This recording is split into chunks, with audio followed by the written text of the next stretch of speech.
John, good to see you. We are talking through the three biggest retirement expenses and how to control them. And you have to make sure these expenses are part of your financial plan or you may run out of money. First, though, you need a written income plan. The only way to combat the possibility of expenses exceeding assets is to have that written retirement plan for your income, which is why it's usually step number one for you and your clients, John. Yes, that is the foundation of your plan. As you can see here on the screen, we have the one shot, the Life Hub that shows people's expenses to taxes. And you have to understand, you know, can you afford retirement, the life you want? Because there's a difference in retirement, Sarah, right? Some people, want to travel the world or travel the country, and some people just, they traveled for work. They just want to stay home, spend time with the family. That comes with two significant tax bills. Is your mortgage paid off, or do you still have a mortgage or a new mortgage in retirement? So you want to understand how much assets you have, what your expenses are, if that's sustainable, and then also what your tax bill is going to be. And you hit the nail on the head. Our first largest known expense, that is taxes. Yeah, and I've taught a lot of classes. I've done these Yes. YouTube videos, Yep. and I've asked people, "What is your largest expense?" And some people, who have the courage to raise their hand, some of them will say houses. And folks, while a home, especially now with today's interest rates, is a big expense, taxes always have been and will continue to be the largest expense. Just think about it. I mean, in some cases, a lot of people are spending 20 to 50% of their income going to state and federal taxes. So that's your largest expense. That always has to be a key part of your planning, is how can we be tax efficient in our investments, in our income stream, and in our assets. We always want to pay taxes at the lowest rate, which is what we're currently in. And we want to have the most control over our taxes as possible, which is, perhaps doing tax planning now and in the next couple of years. When you're paying taxes at a rate you understand and you know what your tax bill is versus the $36 trillion of debt and what our future tax rates could be. Next, we have our largest potential expense, which is healthcare. Yes. So healthcare, for a lot of people, they had careers and they had corporate, insurance policies. So, insurance was still pricey, but they really get the sticker shock when they retire before Medicare. And I have a lot of public safety retirees who retire at 55. And I have a lot of private sector people who retire, at 60. And they have 5 to 10 years to bridge up to that magical 65 of Medicare. And all of a sudden they go from corporate insurance to private sector, and they realize they get a little bit of sticker shock on how expensive health insurance is. Then we get to Medicare, we get a little bit of a cost break. But as we get older, we're going to naturally have to see the doctor or get surgeries and have health complications that will add to those tax bills. And then there's the big elephant of the room, which we just did a video last month on, long-term care. Yep. You have to have a plan for that. You just can't bury your head in the sand because that will catch up to you and it will hurt you. So plan for long-term care, and then, kind of wrapping it up, and we're talking about income and expenses and planning for these. The best way to reduce your health care is to take care of yourself, have health goals, stay active.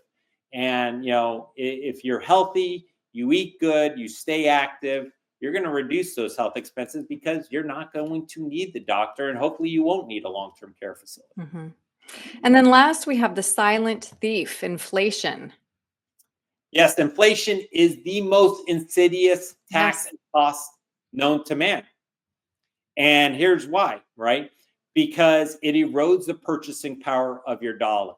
So your investments, a key concept of your investments is not, huge market growth. It always needs to be trying to outpace inflation. Because if your dollar is not worth $1 in 10 years, well, then you're going to have to take out more money. And here's the bad thing about inflation. Inflation is a double-edged sword. The cost of goods and services going up, and we've seen this over the last 5 years with lumber or eggs. We've seen some outrageous cost increases. Well, if all that is going up, then guess what? You're going to have to take more money out of your IRA, which is going to increase your tax bill. So, it's not just, wow, eggs or lumber or groceries in general are that much more expensive and we have to spend that much more. Well, it's going to get you on the back end for taxes too. So that's what you have to be aware of. So when you're doing your income plan, do not be conservative and don't be, inflation, the historical's 1.5%, 2%. Yeah, no way. Really stress it.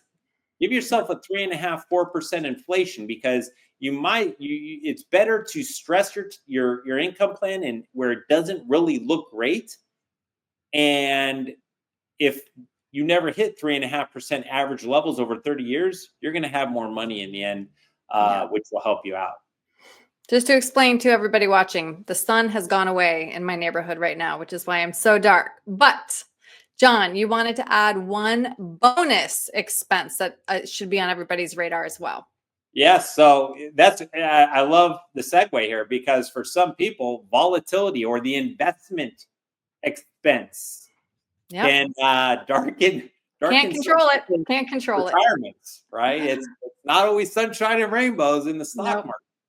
So this is something where, again, you should always invest to your goals and your values. Do not try to keep up with the Joneses because if you're not an aggressive person or you cannot afford to have big market losses, and you are aggressively invested and then you get hit with a big market loss like we had in 2022 or 2020 for a short period with COVID or the financial crisis, especially early in retirement, that is going to darken your retirement like Aaron's room. I'm sitting here in the dark right now. Yes. So as you can see here on the screen, going back to our income, we're showing our clients, listen, you have a risk capacity of 25%.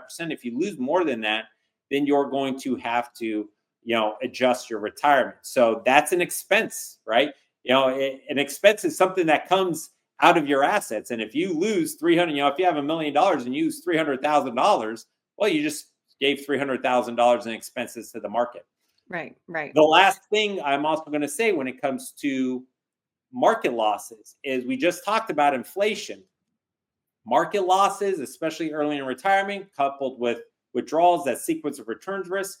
When you add that third layer of inflation in, with inflation going up and your account balance is going down, man, that really, really stresses your retirement. So you want to keep up with inflation. But again, remember, investing in retirement should have more of a focus on conservation than in your working days where you could be more aggressive. Right. Well, again, John, you live in this world. You are well aware of these expenses. You account for them. You mitigate them as part of everybody's financial plan. So if somebody wants to sit down with you, make sure that these expenses are in their plan, that their portfolio is stress tested. What's the best way to reach you? Yeah, well, visit our website, www.gosecurus.com. You can learn about how we help our clients, and we have a ton of videos and podcasts on every subject that we discussed today. And while you're on our website, if you want to schedule a 20-minute phone call where we'll answer any general questions, or you want to schedule a 60-minute vision and clarity, just click on the Contact Us tab, and you can schedule your appointment right from our website. Great. John, thank you. Thank you, Erin.